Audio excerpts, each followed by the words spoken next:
আউযু বিল্লাহি মিনাশ শাইতানির রাজিম বিসমিল্লাহির রহমানির রহিম আসআলুল্লাহাল আযীম রাব্বাল আরশিল আযীম আই ইয়াসফিয়াকা। আজকে আমি আপনাদের সম্মুখে এসেছি। আজকে একটা অসুখ খুব বেশি এসছে দেশে, সেটা হচ্ছে আপনার ব্রেন স্ট্রোক, যাকে আমরা বলে থাকি ব্রেন স্ট্রোক। যারা যে মায়েরা, যে ভাইরা, যে বোনেরাও, যে বাবারা ব্রেন স্ট্রোক নিয়ে ভুক্তভোগী, ব্রেন স্ট্রোকের মাধ্যমে চলে যাচ্ছেন, আরে একটা দুঃখের কথা বলার বাহুল্য। এই মরণটা যে আল্লাহ পাক কেমন করে দিচ্ছে আল্লাহ বেশ জানেন।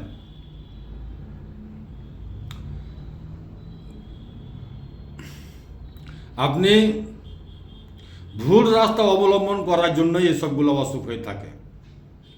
ভুল রাস্তা, সঠিক শুধুমাত্র ভুল রাস্তা, ভুল খানপান, ভুল চলাফেরা, ভুল উঠবয়স, ভুল খানপান, ভুল উঠবয়স, ভুল ঘুমানো, ভুল বাথরুমে যাওয়া, এসবগুলো নিয়মগুলো ঠিক করছি না আমরা, তাই আমাদেরকে ব্রেন স্ট্রোকের পথে যেতে হয়। ব্রেন স্ট্রোক থেকে বাঁচার জন্য অনেকগুলো রাস্তা আল্লাহ তাআলা দিয়েছে, আর এই রাস্তা আমরা ছেড়ে দিয়ে শুধুমাত্র ভুল রাস্তা অবলম্বন করি, তাই ব্রেন স্ট্রোক হয়। ব্রেন স্ট্রোক থেকে যদি আপনি বাঁচতে চান, প্যারালাইসিস থেকে যদি আপনি বাঁচতে চান, প্রেসার থেকে আপনি বাঁচতে চান, নার্ভের অসুখ থেকে আপনি বাঁচতে চান, পৃথিবীতে কতগুলো বড় বড় ক্যান্সারের মতো অসুখ থেকে যদি বাঁচতে চান, তাহলে রসুনকে আপনার বন্ধু বানান।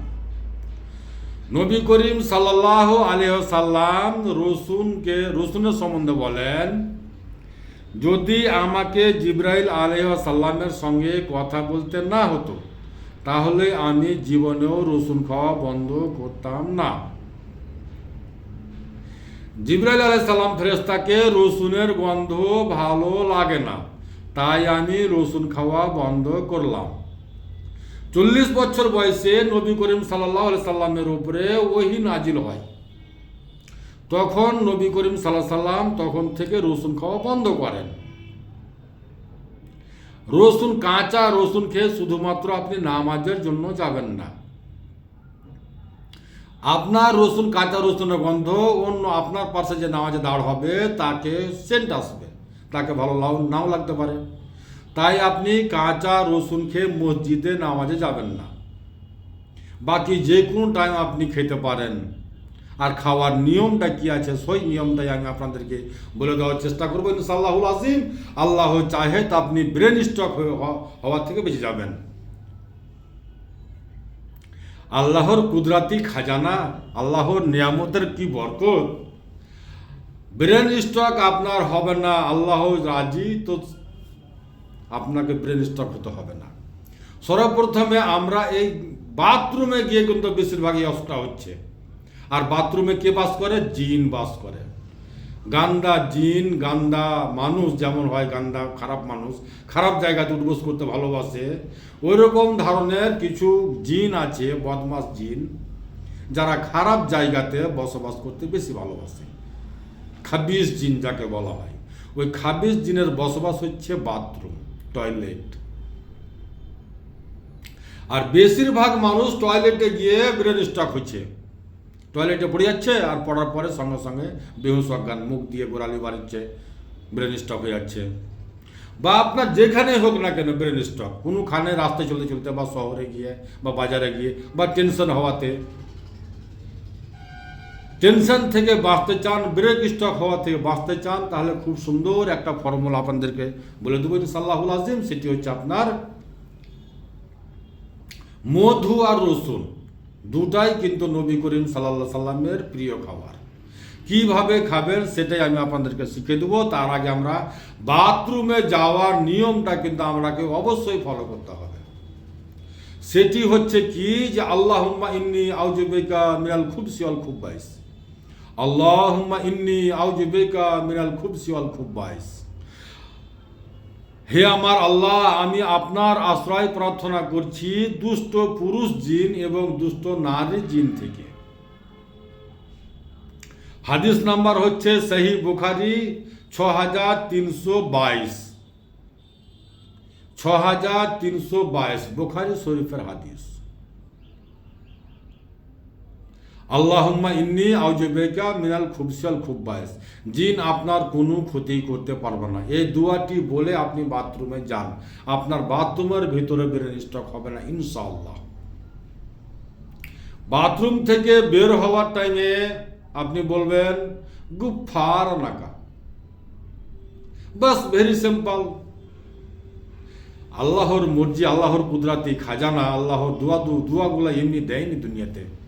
আপনাদেরকে আল্লাহ তাআলা এই দোয়াগুলো এমনি দেয়নি, কারণ আছে, অবশ্যই কারণ আছে। এই দোয়াগুলো থেকে আমরা ভুলে গেছি, আর আমরা বাথরুমে গিয়ে আমাদের ব্রেন স্ট্রোক হচ্ছে। ব্রেন স্ট্রোক হওয়াতে বাঁচতে হলে আপনাকে এই দোয়া অবশ্যই পড়তে হবে।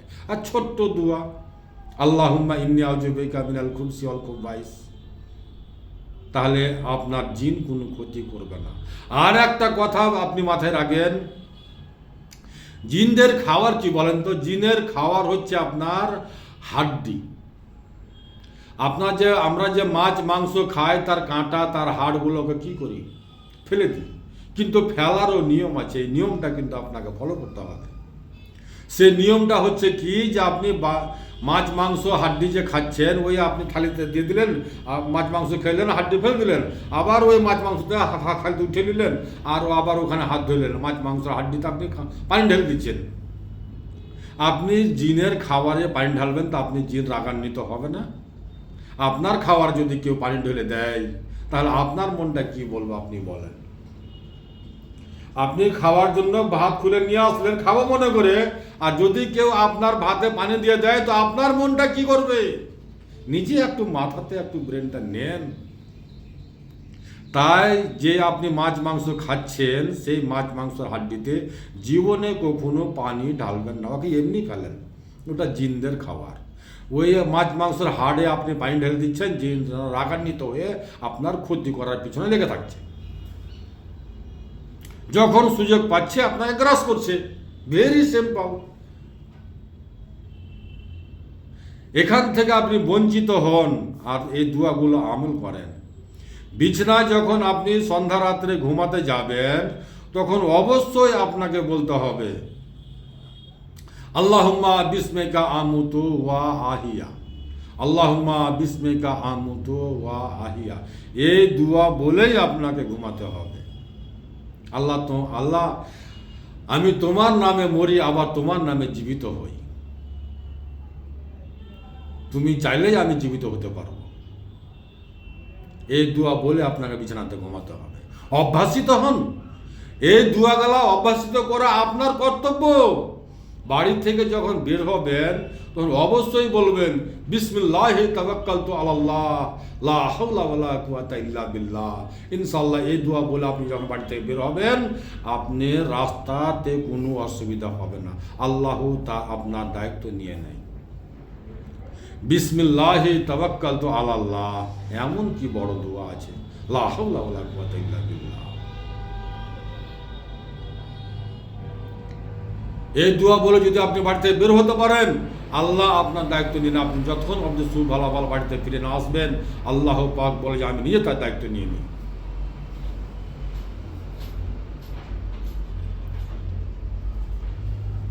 আমার ভাইরা, আমার বোনেরা, আমার বাবাজিরা, আমার প্রিয় বন্ধুরা, আমি সকলকে বলতে চাই, সকল মানুষ জাতিকে বলতে চাই, সৃষ্টি জগতের মাখলুকাতের মধ্যে সবচাইতে উত্তম কৃষ্টের মাখলুকাত হচ্ছে মানুষ। এই মানুষের জন্য আল্লাহ পাক গাছপালা, লতা পাতা সব সৃষ্টি করেছে, পাহাড় পর্বত সব কিছু। রসুন আর মধু আপনি কি করবেন? 1 চামচা মধু, 2 থেকে 3 পিস রসুনের দানা খালি পেটে খাবেন। 1 চামচা মধু এবং 2 থেকে 3 পিস রসুনের দানা খালি পেটে খাবেন। আর আমি মনে করি যে প্রত্যেক মানুষকে, প্রত্যেক ছেলে ও মেয়েকে, প্রত্যেক বয়স্ক বুড়াকে, প্রত্যেককে এইভাবে রসুন খাওয়া প্রয়োজন।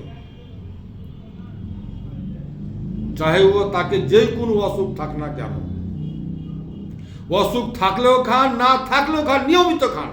আর এই জন্যই খাবেন আপনি, যেটা আমার প্যারে পয়গম্বর হযরত মুহাম্মদ মুস্তাফা সাল্লাল্লাহু আলাইহি সাল্লামের খাওয়া রুটি।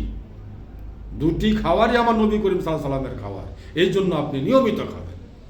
আমার নবী করিম সাল্লাল্লাহু আলাইহি সাল্লাম খেতেন, তাই আপনি খাবেন, বাস। আমার নবী করিম সাল্লাল্লাহু আলাইহি সাল্লামের উপরে বড় ডাক্তার আর নাই, আমার নবী করিম সাল্লাল্লাহু আলাইহি সাল্লামের উপরে বড় হাকিম আর নাই, আমার নবী করিম সাল্লাল্লাহু আলাইহি সাল্লামের বড়, তার উপরে বড় আর পৃথিবীতে কোনো মানুষ নেই।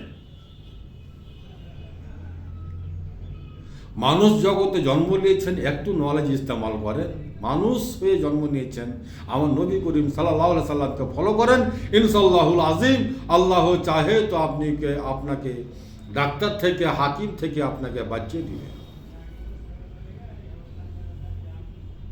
তাহলে আমরা শিখে গেলাম, আপনি বাড়িতে করেন, আপনাকে আমার কাছে আসতে হবে না, আপনি আপনার বাড়িতে করেন, আপনার ঘরে বসে করেন। আর একটা কথা শুনেন, যদি আপনি গাছে লাগা মধু পান, যদি আপনি গাছে লাগা মধু পান, সেই মধুর কিন্তু এক্সপায়ার ডেট হয় না, লাইফ টাইম। আপনি যতদিন রাখতে পারেন সেই মধুকে, লাইফ টাইম থাকবে, খারাপ হবে না। আর যদি চাষ করা মধু পান, তাহলেও কিন্তু যারা ফুলের মধু চাষ করে সেখানে গিয়ে যদি মধু কিনতে পারেন তবুও চলবে। ডাবর মধু যদি আপনি বাজার থেকে কিনে নেন, দোকান থেকে, তাহলে কিন্তু সেই মধুর কিন্তু এক্সপায়ার ডেট আছে, মাথায় রাখবেন। একটা নিয়ম আরও শিখলেন, মধু যদি গাছে লাগা মধু পান, সেই মধুতে রসুনকে ছিলে ওই মধুতে ডুবে দেন। আপনি 500 গ্রাম মধু নেন, তো 500 গ্রাম রসুনকে ছিলে ওই মধুতে ডুবে দেন, গোটা বছর থাকবে, সারা জন্ম থাকবে, আপনার রসুনও খারাপ হবে না, মধুও খারাপ হবে না, লাইফ টাইম। এই হচ্ছে হাকিমের হিকমত। ওখান থেকে 1 চামচা মধুর সাথে 2 পিস রসুন খাওয়ার অভ্যাস, 2 পিস রসুন চামচ উঠলেন, খাইলেন, আর খালি পেটে খাবেন। আপনি যখনই খাবেন খালি পেটে খাবেন। এই হচ্ছে আপনার ব্রেন স্ট্রোক থেকে বাঁচার জন্য দোয়া, এই হচ্ছে ব্রেন স্ট্রোক থেকে বাঁচার জন্য ফর্মুলা। আপনি আপনার বাড়িতে করেন, আপনার ঘরে করেন, আপনাকে কোথাও যাওয়ার প্রয়োজন পড়বে না, ইনশাআল্লাহুল আজিম। আলহামদুলিল্লাহ। আমার সেফার বোতলে সেফা আছে, এতে কোনো সাইড এফেক্ট নাই, কোনো কেমিক্যাল নাই, সম্পূর্ণ ন্যাচুরাল। আপনি আপনার বাড়িতে করেন, আপনার ঘরে বসে করেন, আপনাকে কোথাও যাওয়ার প্রয়োজন পড়বে না, ইনশাআল্লাহ। আলহামদুলিল্লাহ। আমার ঠিকানা হচ্ছে মালদা কালীচক পুরাতন হাট, মালদা কালীচক পুরাতন হাট, 1 নম্বর পঞ্চায়েত অফিসের সামনে। আমার নাম মোশাররফ হোসেন। আসসালামু আলাইকুম ওয়া রাহমাতুল্লাহি ওয়া বারাকাতুহু। দুআতে শামিল রাখবেন।